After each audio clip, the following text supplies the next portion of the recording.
Ramogi thuolo machielo kendo marwaki ni machiegni mar yudo weche manyien kokalo Ramogi TV. Weche manyien mag Oimore otieno ni mar 6 dwe mar 2 2023.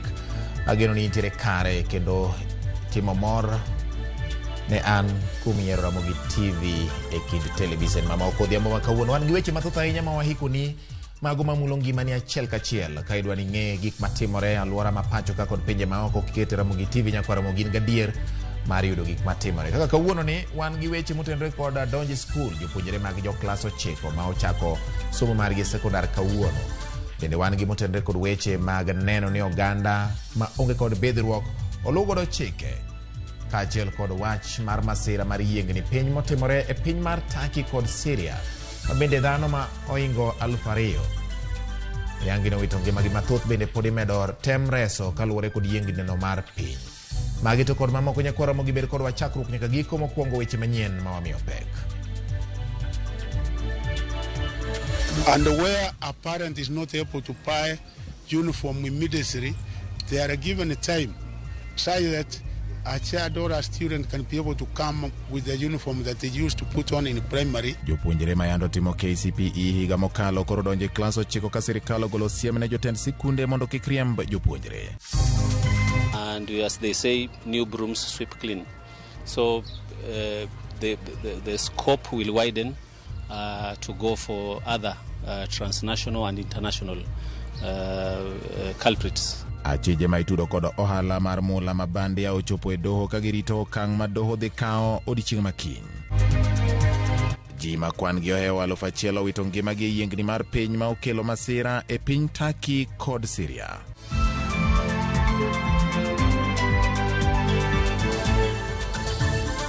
E weche manyien mwaiko ni odhiambo ni nyaka Ramogi nyalo golonwa pachin bende kotenore gi weche manyien ma wakelo ni odhiambo ni. Mora mora miwinjo komako chunye madier mondo in bende lose kokalo nambari 36000 e Facebook marwa en Ramogi TV Kenya, YouTube kaachiel kod Twitter handle en @Ramogi TV KE.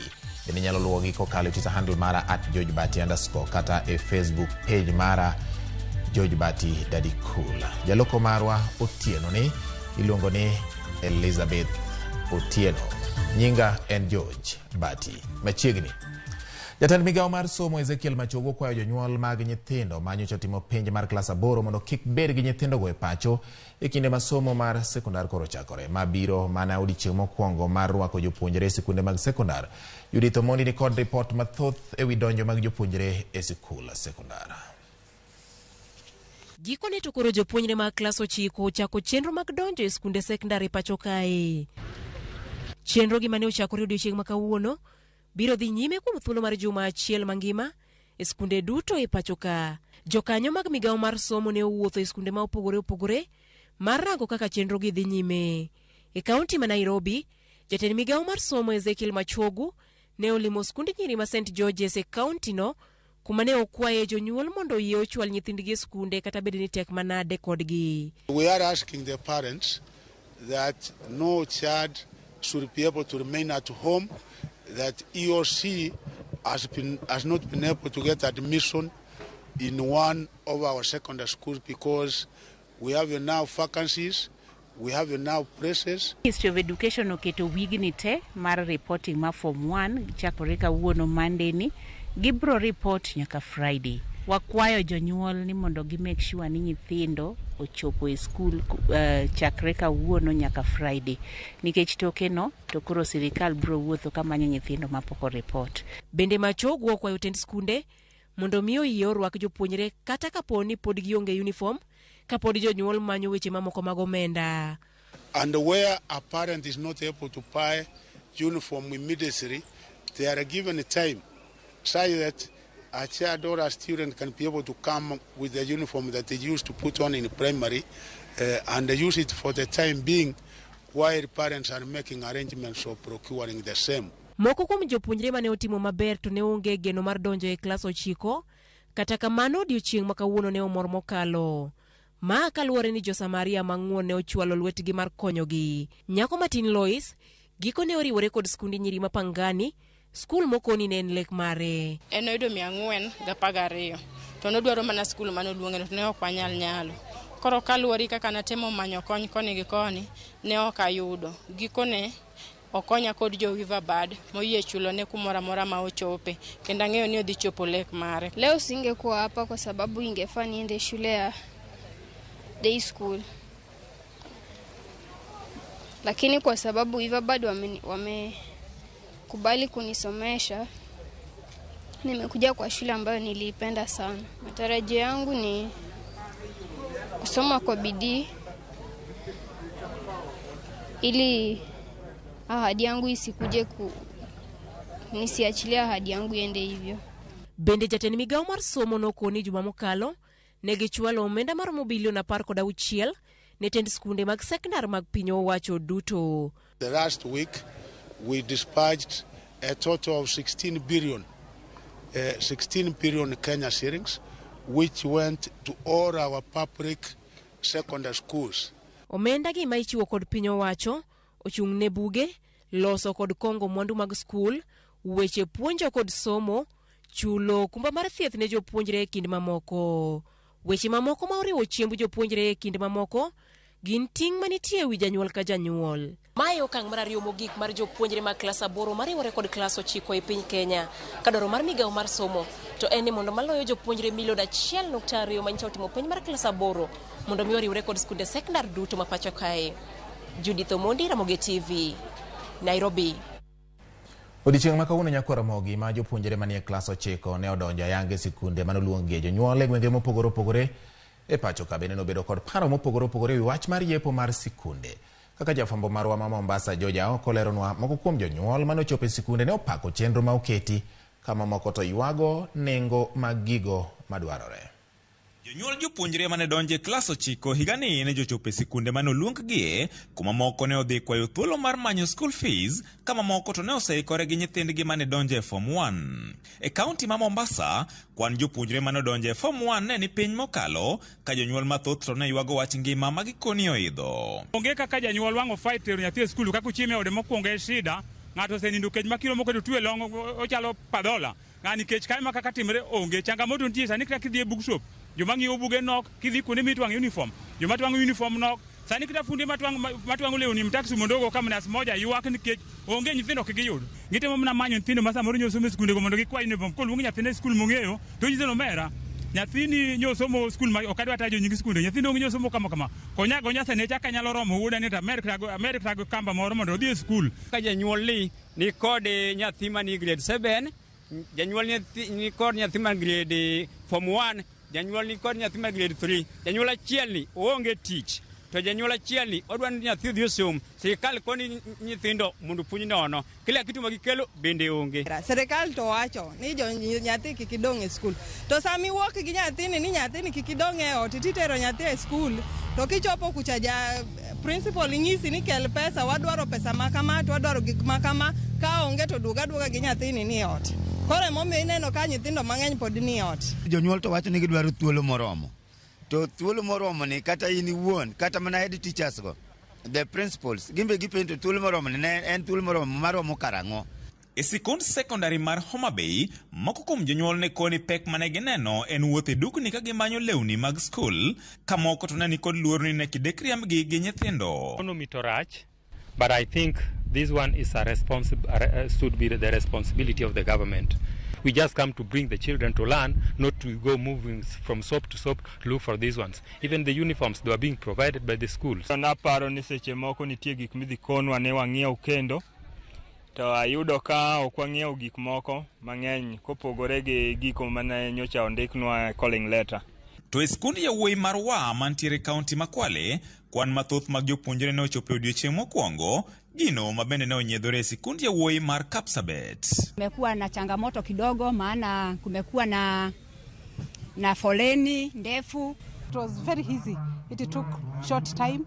It was well arranged, and the staff here and the school is well organized. Moko kuom jonyuol mabende ne ochopo e dukni mar nyiewo uniform e odiochieng' ma kawuono ni, to ne oywago mana wach nengo ma gikoni ne odwa ng'awore ahinya. Trouser ni 1200, short sleeves ni kama 650. Hali ni huko ununue nje, at least you can bargain price. Shule iko fixed price. George Aoko, Ramogi TV, Mombasa. Jatend migawo mar somo Ezekiel Machogo singone sikunde ma chiwo somo mag junior secondary ni somo margi ok bi ng'ikore ni mar piny owacho oseketo kenge mag neno ni jopuonje chopo e sikundego. Machogo wacho ni jopuonjre medo donjo e sikunde mana kaka ne osesingi. Owacho ma kamoko kuom sikunde oseyango ni jopuonje mag junior secondary osechako donjo e sikundegi. Riwruok mar jopuonj medo jiwo dwaro mar sirikal mondo omi okasre gi chopo kare dwaro mar sekta mar somo thurka.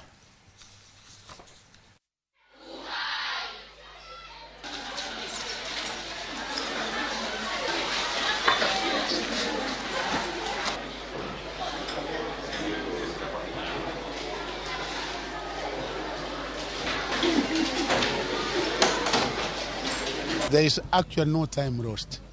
Why?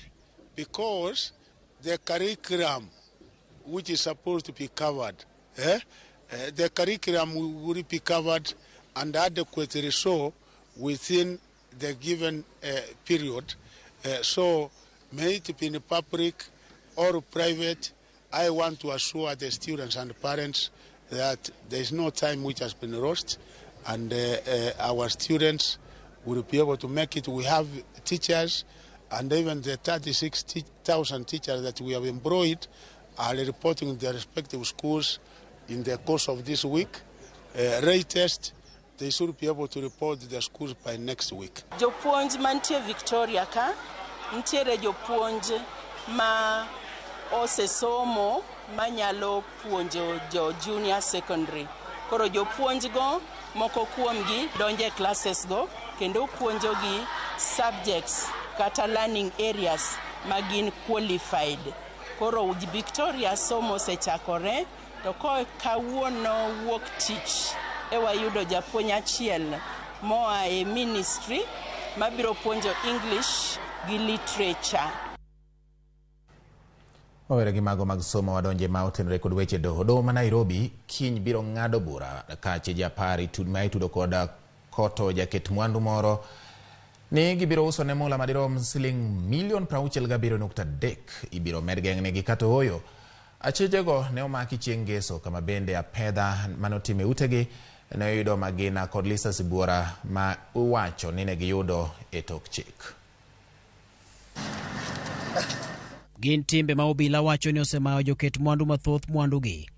Mula, mabandia. E desendo obila ma Nairobi, jofwamb weche ne obedo kod thuolo mar neno kendo yudo maling' kaka kuo ma otimo ne wani ithoro tim.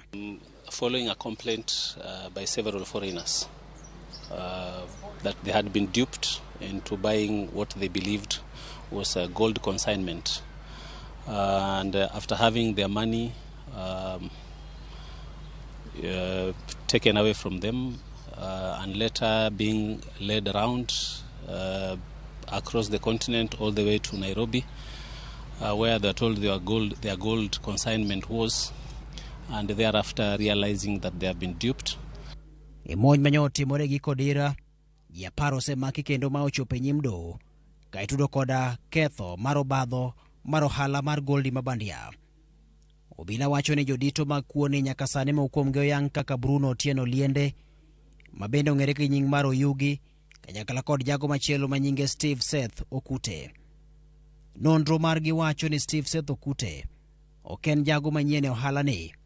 Kaido ma pacho kaendi noyangore ni Okute mabende ne olaro kom od bura makarachwenyo e higa mokalo kane odonjo e diero mar ODM pod ni kod buche mamoko ma osebedo kamiene kotenore kod ohala makama. E higa mar 2020, okute ne omak kod obila kaluwore kod ohand mula mabandia manyalo romo siling milion 21, ka en kod ji mamoko 4 ni ne gimayo jaket mwandu moro ma japiny Niger. E higa maluwe mar 2021, okute ni nochako mak kendo e ohala mana mano mar mula mabandia ka ne gimayo ja ohala moro ma Italia siling maromo milion 19.5. Komachielo Bruno Otieno Liende bende nonro wacho ni ok en wendo e kuo machal kama. Otieno e higa mar 2021 ni tude koda wach mar mayo jaket mwandu moro ma piny China omenda maromo siling milion 727. E burano, Otieno kod jomoko ne owuondo jaket mwanduno ni ne en japiny DRC Congo kendo ni en kod kambi moro mane kunyo mula. To bende mana kaka nyawadgi okute, Bruno Otieno ne olaro kom mar kar chung' od bura Masuna East e yiero ma higa mokalo kaka jachung' mane ok ochung' kod duond bura moro amora kata independent candidate. Kaluwore kod obila manyaka sani timo nonro, ji mani kod teko mathoth kata mbiye sirikal kama oting'o kod ka jood bura osetemo miyo gi mit bilie mondo mi giwe luwo achijego kendo giwegi thuolo, to kaachiel kod weyo jogo ma bende omak gi godo. The unit dealing with this investigation is new, and as they say, new brooms sweep clean. So the scope will widen to go for other transnational and international culprits, likewise to face the law. Achije mamoko ma maka itudo kod kuo makama oriwo koda ka jago manyige Samuel Waithaka, jago manyige Kaisarios Loams ma en japiny Greek, Odhiambo Tobias Patroba, Okech Moses, Patrick Mugabe, Elisha Mbandi, Teddy Zamora kanyakla koda Siva Sakthi ma bende en japiny mar India. Obila bende ne oyudo achije kod bunde mag $1 kaachiel kod risasi buora. Bunde ma iwacho ni lesen magi ne oserumo, to gi mamoko bende noyude tok chik. Other than maybe the firearms being illegally obtained, we shall further inquire as to whether these firearms are properly licensed, and they do a ballistic search, whether they have been used to commit offenses or other offenses within the Republic. Obila to kwayo doni mondo mi omed geng'o ne achijego kuom thuolo mandala 10 ka nonro pod dhi nyime. Ken Muga, Ramogi TV. Wawere gima timore do nyakwara Mogo wadonje weche mag siasa motendre kod weche mag osuru e pacho ka. Jatend kweth mathoth e od bura mamalo Kimani Ichung'wa koro ndiko ne jatend migawo mar omenda Profesa Njuguna Ndung'u mondo migi listi moting'o nyinge ji, kembe kod riwruoge mag saga kanyakla kod jotije piny owacho ma osebedo ka badhore ne chulo osuru e pacho ka. Matimore ka komiti mar od bura mang'iyo kwan mag omenda PAC. Ondiko ne jagoro mongirore migawo mar omenda Dr. Chris Kipto mondo chopi nyim komiti no tarik 16 mar dweni. Walter Nyambaga nigi ler mathoth. E twak mare kod ute mag fambe wi wach usuru masani go e siasa pacho ka, Kimani Ichung'wa ma en jatend kweth mathoth e od bura pacho ka oyango ni girito report mabiro wuok e bad migawo mar omenda e wi wach ni nitiere ji moko makwepo chulo osuru pacho ka. Wach ma od bura koro dware listi mag ji makamago. I have today written to the Cabinet Secretary, Professor Njuguna Ndung'u, requesting for information on all tax reliefs, exemptions and waivers that were granted from January 2018 to date. And in my letter to the Cabinet Secretary and National Treasury, I have requested him to respond to us in line with the provisions of this article in our constitution. E barua mar RAMOGITV chwe wang'e, Kimani Ichung'wa koni ngire Njuguna Ndung'u oketnegi listi mag nyinge kochakore tarik 1 dwe mokwongo mar higa 2018 nyaka sani. Kenyans again are aware there are those who used their offices as public officers in this country to grant themselves and their families and their cronies tax waivers. Barua no dwaro nyinge mag ji giwegi mane obono chulo osuru, nyinge mag kembe kod mago mag riwruoge mag saga mane ok ochulo osuru bende. Kimani bende dwaro nyinge mag kembe mane otimo ala kod piny owacho e yor chalo tije ne sirikal Magikone to noyudo fungruok e chudo mag osuru. Kimani chunga ne odok ne sirikand Kenya Kwanza. Moko ni pok ne omulo chik moro amora motude kod chulo osuru pacho ka. E kendo koni josiasa mondo owe soko sirikand Kenya Kwanza. There has been no any tax-related bill processed neither by this administration, the William Ruto administration, nor the 13th Parliament. Matimore kindi ma kamiti mar park bende koro chiko jagoro mongirore bad migawo mar omenda Dr. Chris Kipto mondo chopie nyim kamiti no tarik 16 dweni ma ok oleo. Kom kamiti mar park John Mbade oyango ni Dr. Chris Kipto oleo chopie nyim kamiti no e kendo oro mana barua manyiso ni orem chop mar duoko penjo mamulo weche mag omenda. I know that accounting officers have had very bad manners, bad habit of always asking for postponement when they are not ready. And a lot of times they are not ready because they don't want to prepare. They relegate the work of accountability to the periphery and concentrate on other assignments. I don't think this committee can accept again to continue with that tradition. I personally am not persuaded to go. And I'm not sure he's treating this committee with the seriousness it deserves. He may just be thinking this is one of the things we are ticking the box. Magi duto timore ka chenro mar od bura duogo e wang'e ayanga tarik 14 dwe mar 2 higani endi kama jo od bura igeno ni biro chako duogo mondo chak twak ayanga mamulo dongruok ma pacho ka. Walter Nyambaga, Ramogi TV, Eliare mar od bura, Nairobi. Jatend migawo mar arita kwe Profesa Kithure Kindiki olero ni okenge ma migawo mare osegoyo e thuolo mar ndalo 100 mokalo. Kindiki wacho ni arita osejiwore kendo kweth njore osekedgo masani koro nitiere resruok. Okoni e thuolo ma osebedi apisi jokuoge mag jamni osekedgo kendo atamalo 60 mag jamni manokwal oseduok ne wegi. Ndalo 100 nyaka ne jatend migawo mar arita kwe kod telo mamalo Kithure Kindiki donje apis. Owacho ni lokruok oseneno. Kindiki wacho ni osewuothe gwenge mathoth ma pacho kae kendo timo lalruok gi jopiny kanyakla kod joket arita. Ma en okang' ma opuoyo. I have seen a country in need of service.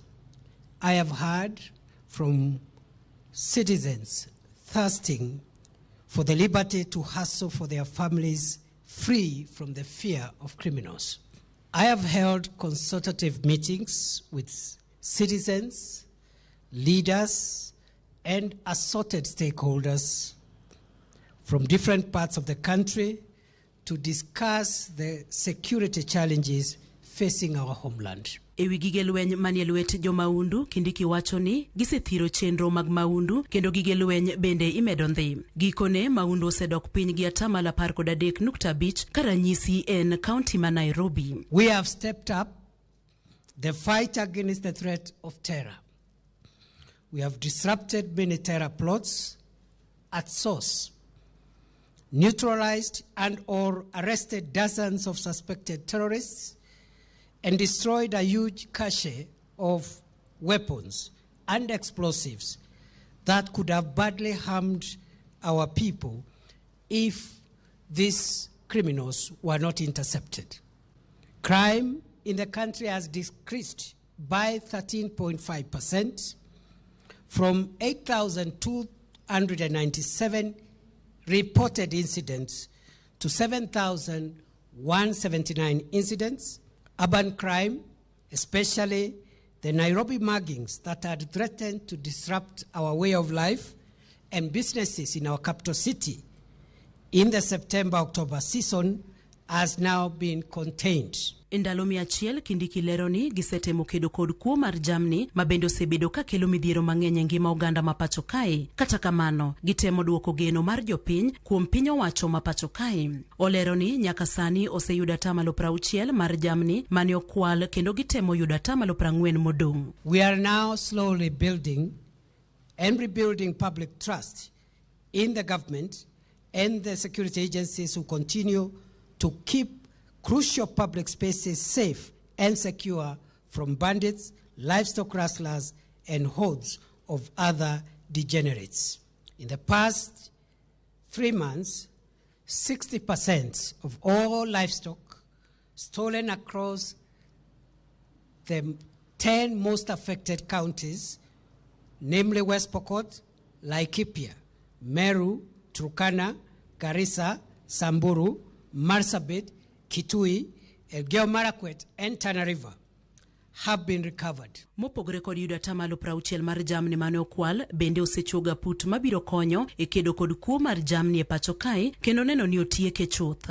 To ensure success of this national endeavor, I have established a high-level counter-banditry land and air team, LAT, complete with a situation room at the ministry headquarters to oversight daily progress in this war. Kindiki wacho ni en kod geno ni migao mare biro medo tiyo matek mar neno ni jo Kenya obedo kod arita makare kachiel kod mwandu maggi. Okwayo jo Kenya mondo sir migao no mar medo jiwo arita e pacho kae mangima. Roda Udhiambo, Ramogi TV. Piny owacho mar Kenya Kwanza biro dwaro ma ok tin ne siling trilion 2.6 ka gichop kare singo moko mane oketie bwo chenro ma otisi ni bottom up model mageto jiwo dongruok mar piny owacho kokalo e sectors mopogore opogore. Giyango kaka migepe mag piny owacho biro yudo pok mar omenda margi e budget.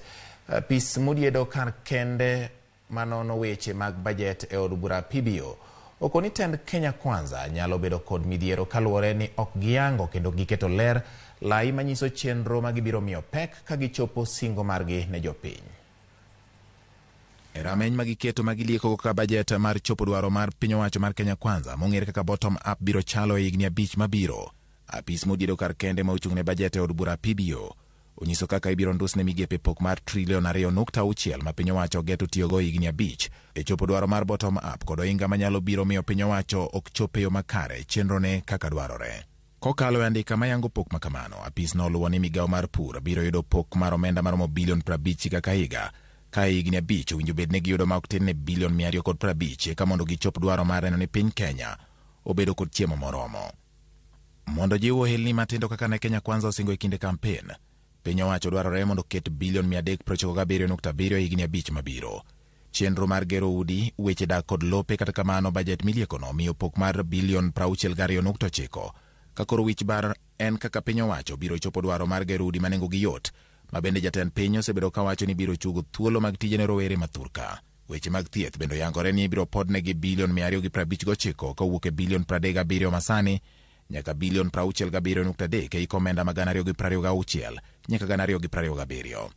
Kaluwore ni ei manifesto mar Kenya Kwanza yuto kokalo lony manyasani na achiel kuom gigo mane gikoni gidhi keto e maino. Pok mar omenda higni 5 ochiwo mana bilion 10.6 ne migao mar lony manyasani. Ei budget no milieko, migao mar apeyni ema nyalo biro yudo pok mamalo mag omenda ka gigeto ni ketnegi bilion 823.3 e higni 5 kowuok e bilion 149 masani nyaka bilion 181.1 e komenda mag 2026-2027. Weche mag teko men achiel kuom migepe manyalo miyo ochumi bedo mang'ongirore kata mambekmek ilieko negi pok mar bilion 20.9 e kinde ma weche mag kembe to ndusnegi mana bilion 1.5 e higni 5 mabiro. Andikano bende koro luwo ni migao mar weche tuke mondo chop tijene yo makare gibiro dwaro bilion 5.2 ka higa to ibiro podnegi bilion 1. Mondo piny Kenya oketo kenge makare mag kedo kod lokruok chal kor lwasi kendo neno ni alwora orite yo makare, migao mar weche alwora ibiro chwalnegi bilion 24. Migao mar weche somo en achiel kuom migepe mabiro yudo omenda makore lach e kinde tend Kenya Kwanza ka ichano migi bilion 635.3 kowuok e bilion 104.1 mag yudo sani nyaka bilion 135.3 e komenda mag 2026-2027. Kama igeto neno ni oketo e tim lai manyien mar weche mag somo, ndiko jopuonje tich kod jiwo weche mag tiegruok e pacho ka. Bang' piny owacho ne singo ni gibiro chiwo sir ne joma mine ka oting'o chwalo gige rito ria ne nyithind sikul manyiri. Chenro mar siro joma mine ibiro chwalnegi pok mar omenda maromo bilion 12.4 e higni 5, ka chenro mar jolo joma ng'awo moting'o sir ne jodongo, jomong'ol kod nyithind kiye to ibiro podnegi bilion 116. Bajet no ma ilieko biro keto bilion 50.8 ne chenro mag tayo piny owacho, ka weche mag jiwo tudruok pinje maoko podnegi ma ok tin ne milion 600 e higni 5, makoro kelo kwan duto chopo trilion 2 milion 620.3. Apisno mar PBO kata kamano nyiso ohinga moko manyalo mako budget kendo kelo pek ne piny owacho chopo dwaro mar jopiny. Magi oting'o nok mar omenda bang' nduso budget masani gi siling milion 300 kaka ne jatend piny William Ruto owacho e kinde manokawo telo. Gikoni tiyo kod ohelni matindo kaka mise mar duoko chien hola biro kelo hinyruok ne ohelnigo. Bende giwacho ni Kenya Kwanza ok omiyo pek chenro ma winjo gichakgo, kendo ma nyalo kelo nywandruok e tije mag piny owacho ma gikone nyalo dewo bede migepe moko ka moko to thirno. Apisno mar bajet koni onge mar lai makare nyalo miyo piny owacho mamalo ti tije ma kaunti bende dhi godo nyime. Ka medruok madwarore e bajet nyalo keto piny owacho kama tek, poni omenda madwarore ne ok oketie bajet. Giko bende ni moko kuom jochiw sire chenro mag dongruok ok thore yie mondo tim lokruok ne winjruok mane gitimo motelo, ka weche mag thieth ma oyweyo bende bajet ok okete maino. Ka geno maduong' en ni yuto mar rem ma jabedo e bajet biro dok piny kowuok atamalo 6.7 masani nyaka atamalo 3.2 kochopo hik omenda mag 2026-2027. Ramogi lipotno motende gi weche mag neno ni bajet obiro siro chenro mag bottom-up mag piny owacho mar Kenya Kwanza tero wa yweyo marwa mokwongo weche manyien mag Oimore otienone. Ka bende jogo mandikona enokawo guda ka Yesu wacho ni piny tekta to skul be requirements kende ka fee pod onge. Nyalo muocho wi nyoro achopo e ot moro ma jonyuol oseweyo ni otame korka nyathi dwa chako ywak to min gi be chako ywak to wuon gi be odonje ywagno ni ochuna kata an ni an bende adonje ywak gi duol mar base, koro ji nyo ywak e odno te. Mano guda ka Yesu wachi malicha inya kwa Ramogi. Paro na sigana moro mane le moko yudo ka winyo moro ka le machielo ywak, koro penje nini ywaga ngo ni ana ywak nikech apoyo ywak, apoyo ne ywak ana ywak nikech opuk ywak, to puk ne ywak ngo ana ywak nikech nyakech ne ywak. Koro en ywak motimo cathedral. Freddy Kabia Nyongo wacho dadi kula aworo ni jokuoge mag mula gin mana jogo ma oselaro kombe mag sirikal. En bende wach momako wang'e kanyendo. Morris Dianga urka mgundo wacho ni kilendo mong'ith Ramogi TV. Chwale duondi ne maneja mar KPLC ma Migori County koni ne oyie obioloke transformer mane ranga jaod bura mosenindo Ojwang' Omolo. Kanyo timo mudho. Aparo ni milome no giyudo malong'o mondo uchop negi. Ramogi TV muomo gode gi aore chopunwa e dala mar Migori ka, kendo amora ahinya maniluongo ni Osama Japancha. Kwa Ramogi weche gi umeda noku uneno Ramogi TV yo makare bet ndikona e nambari 360 Facebook en Ramogi TV Kenya mondo mi nyane pachi kotende weche manyien ma pod wakelo ni ka waduogo pod wan gi mathoth kik idhi mabor, kete mana e Ramogi TV.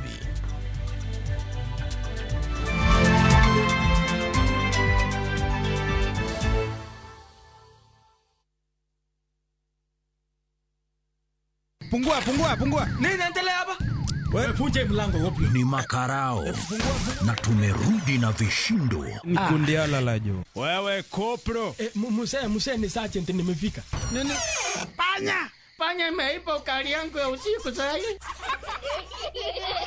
Changamka wakati wowote mahali popote na vipindi vipya vya makarao. Tazama makarao sasa ndani ya View sasa. Glass are we together?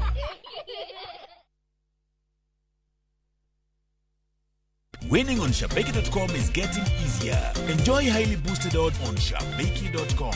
Kuwa Shabeki. Play now. Not for persons under the age of 18. BCLB number 416. Shabeki.com.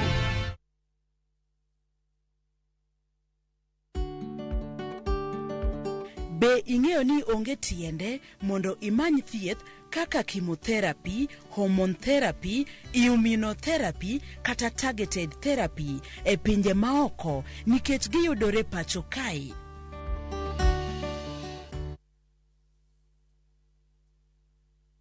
Tembea Kenya na View Travel. 3 days Masai Mara from 14K. 3 days Mombasa from 13K. 3 days Diani from 16K. 3 days Malindi or Watamu from 17K. 3 days Samburu and Amboseli safaris from 20K. Self-drives and weekend getaways for 2 days to Naivasha, Nakuru and Mount Kenya from 3K. staycations in Nairobi for birthdays and private celebrations from 4K. Call 0703-254-254 for bookings.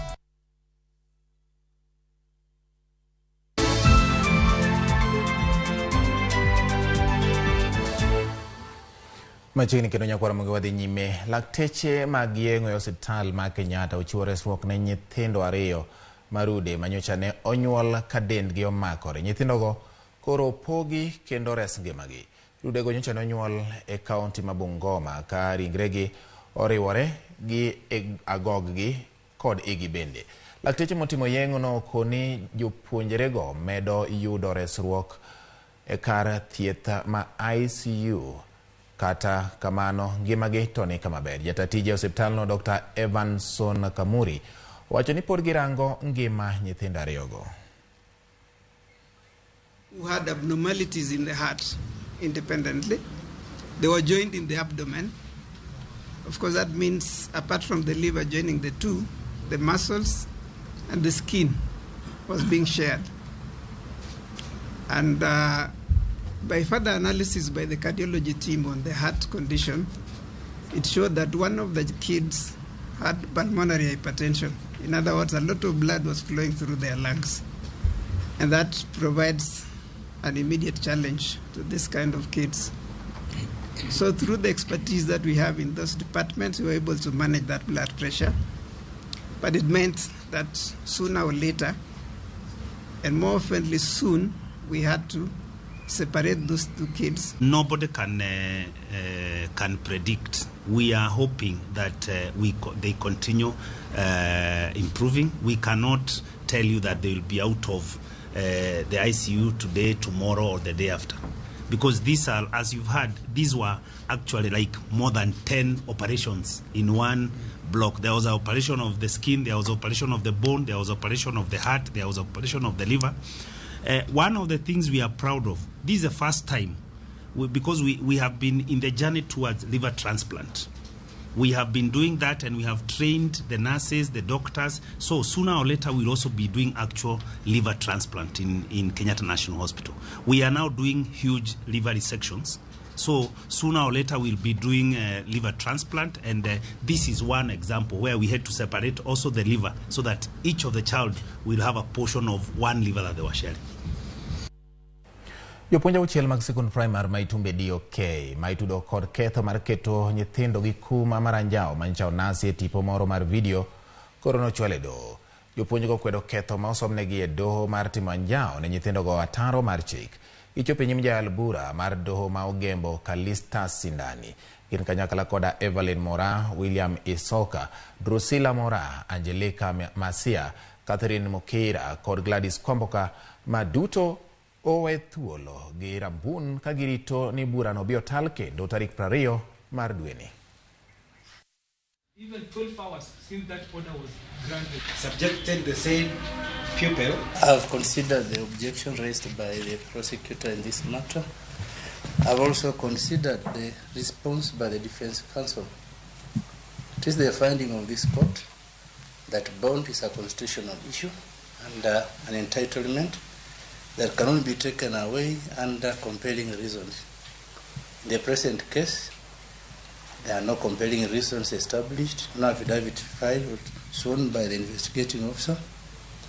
At this time, I'm granting bond of 500,000 with short of the same amount. On 14th day of April, it's allocated a whole day to be mentioned on 20th of February. Jatend migao mar kit chwech Aisha Jumwa ochiwo siem ne jogo ma pod tero nyithindo manyiri nyange ka owacho ni dhi kawnegi okang' mager mar chik. Jumwa oloso e nyasi mar hingo odiechieng' mar kedo kod nyange mar nyithindo manyiri e piny mangima. George Juma miyowa ler mar wachno.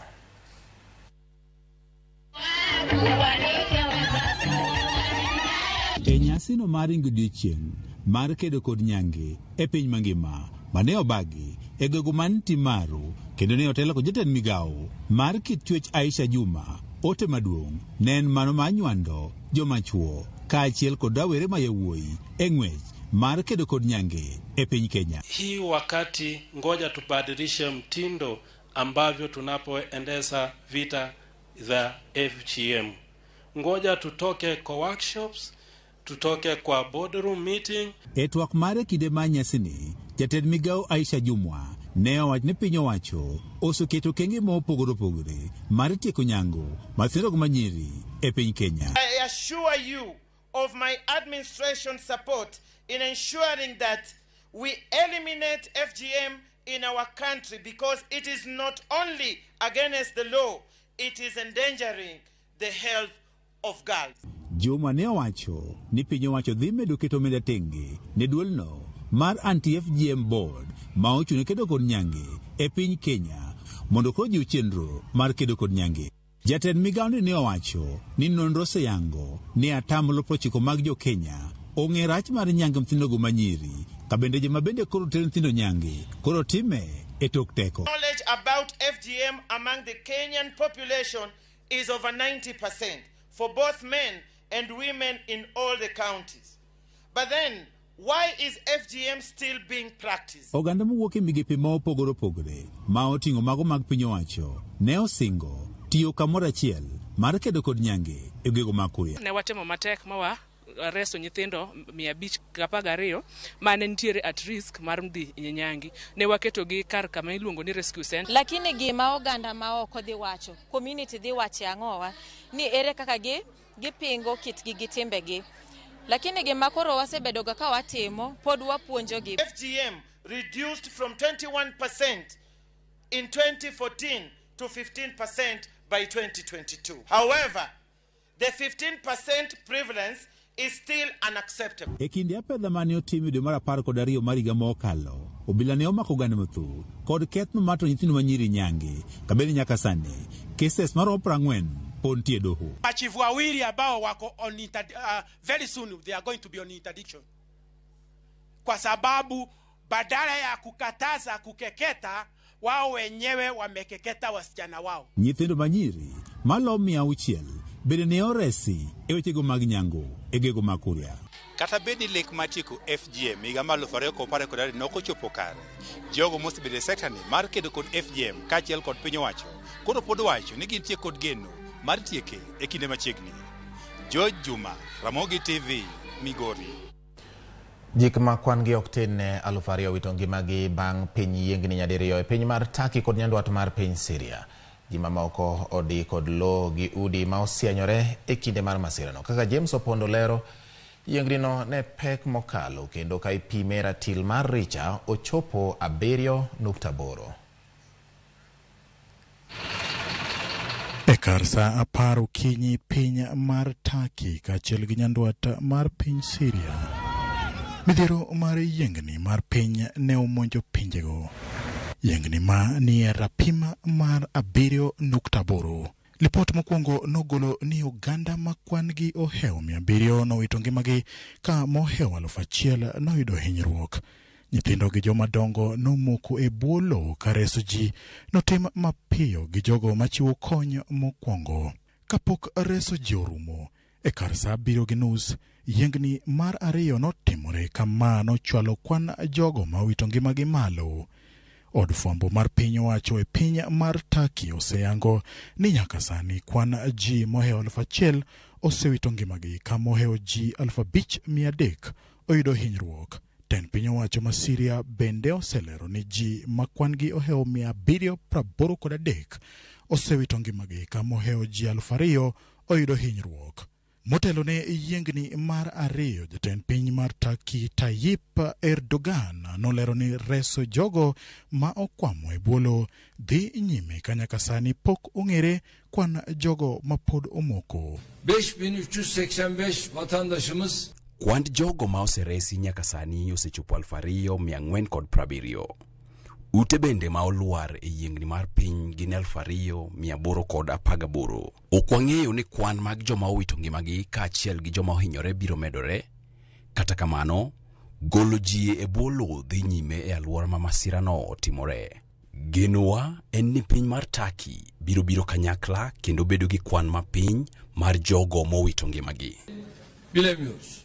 Jotend pinje mopogore opogore kama oting'o Prime Minister ma Ingeresa Rishi Sunak, jatend piny mar France Emmanuel Macron, Prime Minister ma Israel Benjamin Netanyahu e kind mamoko singo mar chwalo kony ne pinje ariyogo e sechegi ma gidhi nyime kod reso oganda mokwamo e bwo lowo. Kweth mar jogo machiwo kony mokwongo ni e chenro mar manyo oganda manyalo bedo ni odi kendo reso mapod ngima. Duol makedo gi mibadhi EACC ochako chenro mar rango kaka itayo chenro mag omenda e tend kaunti ma Siaya. EACC geto ng'eyo yore mag konyo sirikand kaunti ma Siaya e dino rode moko makelo lal mar omenda. Apisas mag EACC dhi bedo Siaya kuom thuolo mar ndalo 18 ka gimenyo kaka itayo chenro mag omenda e bede migepe. Commissioner mar EACC Cecilia Motuku wacho ni gisewuotho e counties maromo 24 gi lek achiel onogo. Gavana ma Siaya James Orengo en achiel kuom jodito ma orwako chenro no. So I want to request them. So I'll start with Director Governor's Press, Finance, Benedict Omolo, Water, and lastly... Kangato ng'eyo maber no kiny koyudo gi mibadhi to biro yudo pesa mar oganda no bopodi odhigo defend go him or herself to biro kawo pesa to kwalo to yudo no percentage modong'ie poro nyalo nyiewo go lawyer, poro nyalo nyiewo go the DCI, poro nyalo nyiewo go ethics and corruption. So mibadhi no bedo part of us. So it's a continuous process. It's a partnership. But everyone with a role, whatever they have been given, they need to play it so that EACC is not firefighting. Everybody is doing their mandate at the start of the process of recruitment. They'll also analyze documents and records and look at processes and procedures that are being applied by the county government to ensure or to identify those weaknesses that we are talking about. Thereafter, the team will come up with a report of findings and recommendations that we will come back here and launch publicly. You'll be free to get any information, any document from the county executive, talk to any person, any state officer or public officer in regard to the activity that you are undertaking the better part of this month. And the emphasis is, because our Constitution sets very high principles of governance, good governance, transparency and accountability. Lokruok mar kor lwasi, chido mar nam kaachiel kod rochruok mag kuonde ma rech nyuole gin mana moko kuom gigo ma ikone jiwo dok chien mar kwan rech kaachiel kod chwech mamoko ma odak e nam. Ma en koro gima omiyo moko kuom johera mag rito alwora mag nam ochako chenro mar yuoro e dho wedhe manitiere ka dho wadh nam chumbi ka gijiwo oganda mondo mi one ni girito alwora mar nam kaka dwarore. Jafombo marwa ma Mombasa George Oko nigi ler mar wachno. Ma en dho wath madiani e kaunti ma Kwale. Kae ayudo ka kweth johera mag rito alwora mag nam ikore mar donjo e pi kendo cherore e chenro miluongo ni kite surfing. Kae gikudho gigo ma gitiyo godo kaka tanga ma gisuore godo kowuok e wath achiel nyaka machielo ka gijiwo jolupo kaachiel kod joma moko mani kod chenro mopogore e nam dwaro mar keto alwora makare. People don't know how important coral reefs are for us. We actually get 50% of our oxygen from coral reefs, and they are responsible for a lot of the biodiversity and ecosystems that live in the ocean.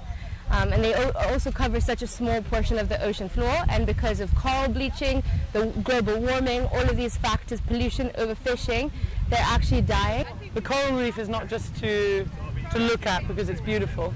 The coral reef is a home for fish, and fish is food it provides a livelihood and food for everyone along this coast. And when the coral reefs go, the fish go, and then people don't have anything to eat. Maino giketo ewi wach rito chwech mag nam midendo ni corals ma jolony koni konyo e kelo kwan ata malo 50 mar muya midendo ni oxygen ma dhano yweyo. Lokruok mar kor lwasi mamiyo pi nam chwakore maliet osebedo ka rocho ngima corals e gino midendo ni coral bleaching, ka wach wito taka aoyaye ei nam bende osebedo ka rocho ngimagi nimar taka gajore kuom ngima mono gi yweyo makare. But I don't think the ocean and marine conservation is highlighted enough. So we really wanted to draw attention and amplify the voices in that area. Incredible way to bring together stories along the Kenyan coastline, to see the Kenyan coastline. Number one, make sure that they have a full fanny pack of water. that they've filled up their camelbacks. Dehydration in this hot sun is probably would be the biggest issue. Luoro margi en ni ka ochiw puonj makare ne jopiny to chutho mago manie alwora mag nam kwan rech kidek dok chien malich mokalo ni mar kopogore gi golo muya miyweyo rech bende nyuole tie corals go eko. And already it's predicted that there's going to be a collapse of the global fisheries by 2050, and it's in everybody's interest, including every single local on the beach, that we keep the coral reefs so everyone can feed their families.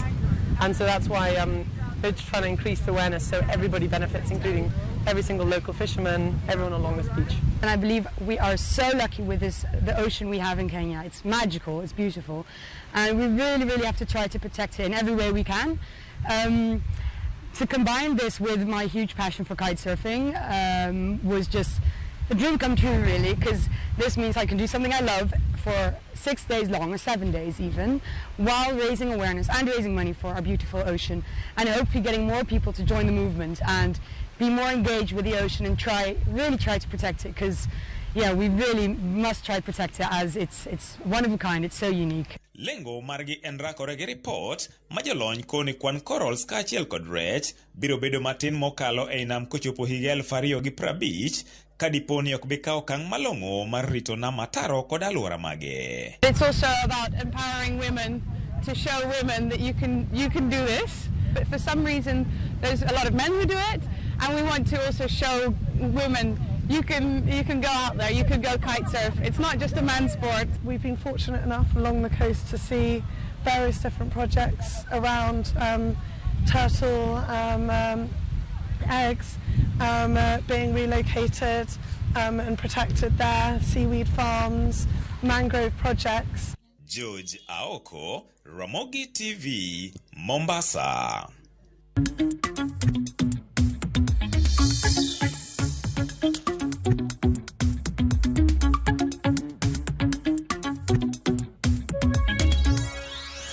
Machiegni nyako Ramogi wadonje weche mag pur. Jopur medo riedo e apise mag NCPB mondo gikaw mbolea ma ichiwo kod piny owacho e nengo ma oyweyo. Jopiny ogolo ywak ewi pek ma giyudo kata mar yudo mbolea kokalo e lainde maboyo ma nyaka giriedi e kamigi mbolea go. Kata kamano jatend migawo mar pur Mithika Linturi to wacho ni mbolea ma nengone oyweyo iyudo e gwenge mopogore opogore ka ranyisi gin Trans Nzoia, Eldoret, Bomet, Narok kod gwenge mag Nakuru ma iuse mbolea go e nengo mar siling 3,500 gunia ka gunia.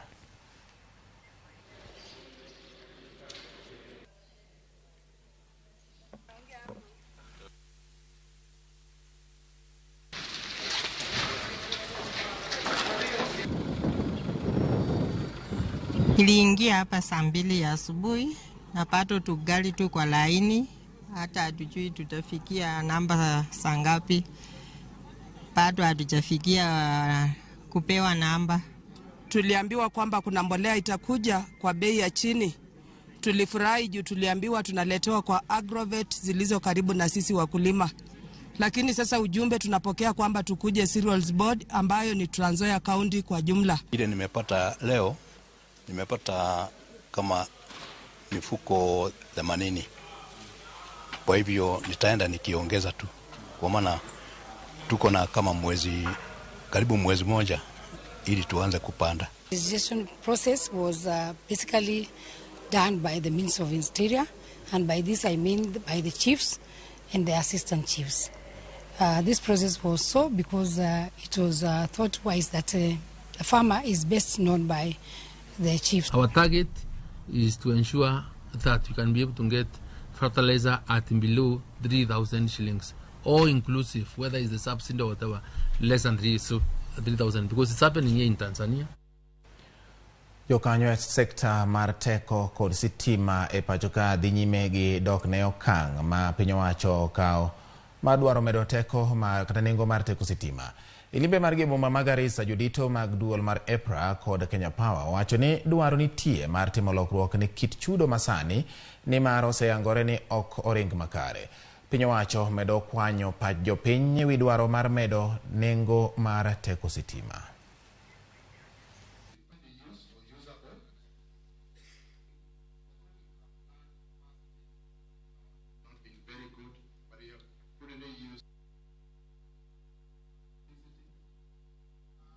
KPLC is not asking for money for their own purposes. They are requesting for revenue requirements to pay for the cost of supplying electricity from generation, transmission, to distribution, and also there are taxes that have to be collected from the tariff. You look at the kind of investments that we have got to do in order to expand the infrastructure so that we can be able to reach the customers. That is also a capital outlay for the business. That those are costs that we require to meet.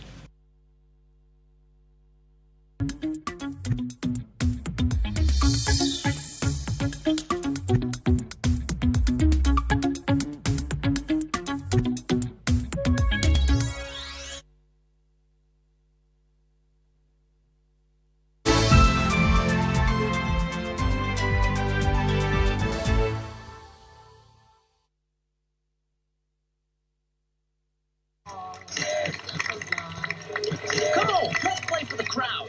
Joy comes to your home.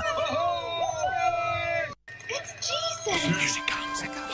For who is greater, the one who reclines at the table or the one who serves? Enjoy a cocktail of Bible stories only on Viusasa. Come on, ZT. This is the one place we all know. On your own, so alone. If you scream, who hears your call?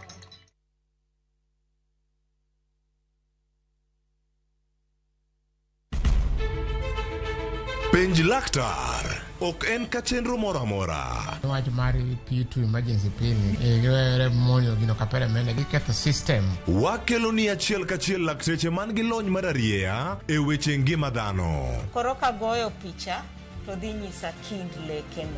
To gipuonji achiel kachiel e weche ngima. Kelo malit na masongo adhiya. Very good.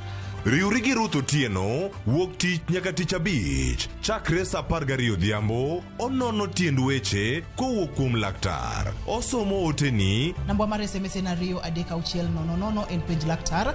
Kendo kawo simbi. Wadhi kawa simbe jowinjowa jonenowa. Mana e Ramogi TV.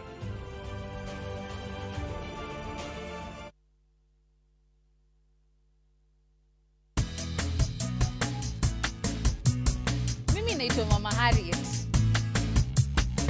Mimi natumia Bolt, hakuna kingine.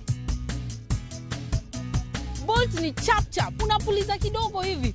Mende, mbu, wote wameshakufa haraka. Bolt ndio kiboko yao.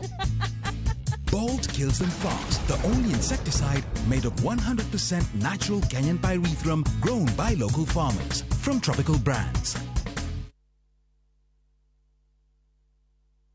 Shinda mamili na Shabiki Jackpot Mbao. Pata bonuses nono from 10 correct predictions. Cheza sasa na Shabiki Jackpot Mbao. Ni mbao tu.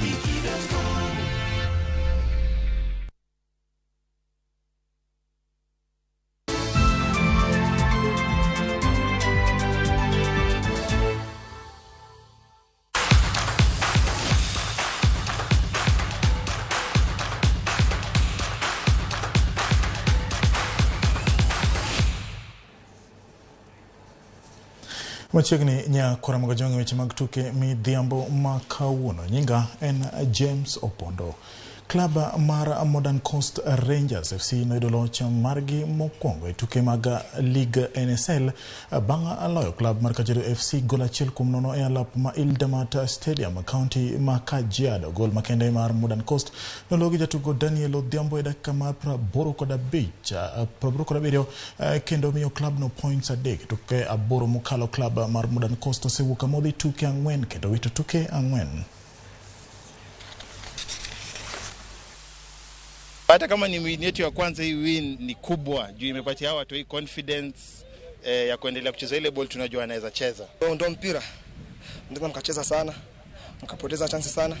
Unaweza kupata moja hizo wakatumia mpira kisha hivyo.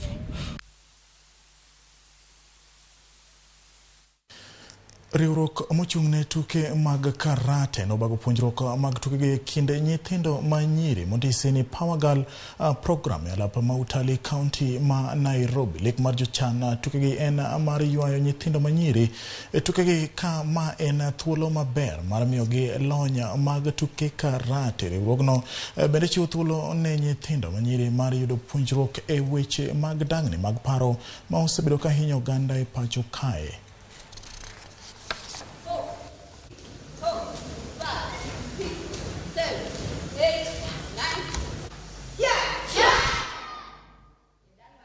I'm one of the organizers of Power Girl, which is a program that we came up with as female karatekas so that we can be able to bring in more ladies into the sport.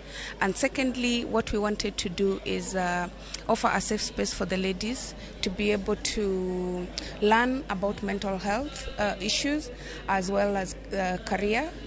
And what it means here is there's a lot that is going on in this session, and it is not just about the physical aspect that we are training about, the karate techniques and all that. That is one thing, but like I've mentioned, there's the aspect of the mental health. Jeremia Wahome oyudo loch mare mokwongo e tuke mag Kenya National Rally Championship bang' loyo Makriki Mathi e telo mar Machakos ka jatugo Jasmit Chana notieko thuolo mar adek. Wahome mane konyo gi jawadgi Victor Okundi e gari mar Ford Fiesta Rally 3 noyudo loch gi nyiriri 7.7. Wahome kaachiel gi Makri duto notiyo gi gari mar Ford Fiesta Rally 3 kama bende ne en tieko e thuolo mar ariyo mokwongo ne jatugo Makriki Mathi. Makri bende noyudo points mabalanga bang' tieko thuolo mokwongo riembo mapiyo mar kilomita 15.8 modisi ni finish stage. Wahome moseriembo e piem mopogore opogore moting'o British Formula 3 Championship gi F3 Asian Championship notieko thuolo mar ariyo e ng'wech mapiyo ka jatugo mawuok e piny mar Uganda Yasin Nasser notieko thuolo mar adek. Gavana Witunda Milwa. Asante basi, tuendelee kunawa, tuendelee kuoga basi. Mar Nairobi noyudo loch e tuke 9 e kind tuke 18 mag National Nevosis Championship mane obagi e alap ma Umoja One Social County ma Nairobi. Tima mar Nairobi mane ocholo timbe ariyo e tukego noyudo loch e tuke 4 mokwongo bang' jatugo Elizabeth Maina matugo ne tim Nairobi A nochungi gi jakudh Firimbi bang' rodha sasa Jennifer Wanjiro matugo ne tim Nairobi B e kidieny mar flyweight. E kidieny mar super heavyweight jatugo Jasper Sagala mawuok e county ma Trans Nzoia nonyiso kit tugo maber bang' rodho Eugene Kamande mawuok e county ma Kiambu. Sagala ne ok omiyo Kamande thuolo mar bayo dhong' ka tugono norumo e round mar ariyo ka jakudh Firimbi notieko tugono mar reso jatugo mawuok e county ma Kiambu.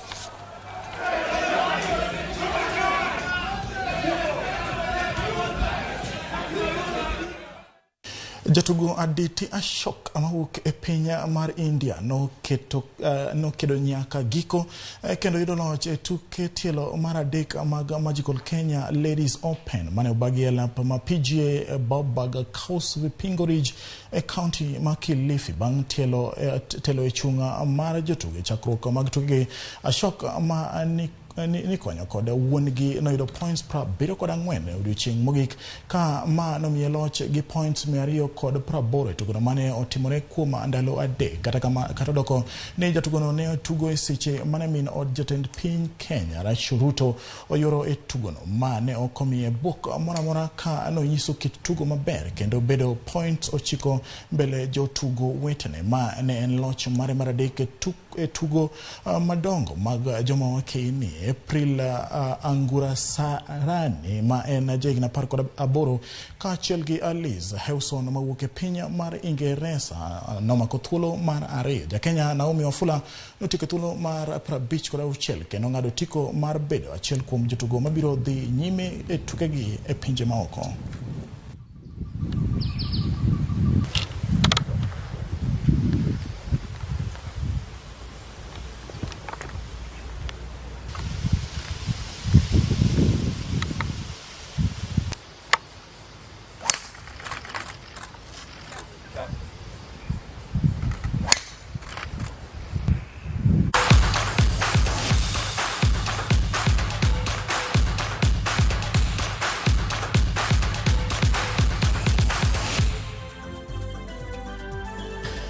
Kwa mga joang kanye mwachope giko maga weche manyien na midhiambo makawuone chenro ni mar Oimore go ni rakomano kuma bedo kodwa bati neno ka osiepa moro ne wan go de school nena nge DH captain gin joma kiwuogo maber ko wachi no kidoge ndeko to kidoge ndeko to ko yini mi top player top player mi top player ilungo no witi manu wuda sembo kuna ni onano ayorno makare mos ne bati apa no gero yi maber baba ngana mondo bedo osiep jadi nyaka sani iso ni ngano ne dewi bwana joka osiepe gine tin in fact manu kisungu kubwa in fact no wadako de cube no cube do nge cube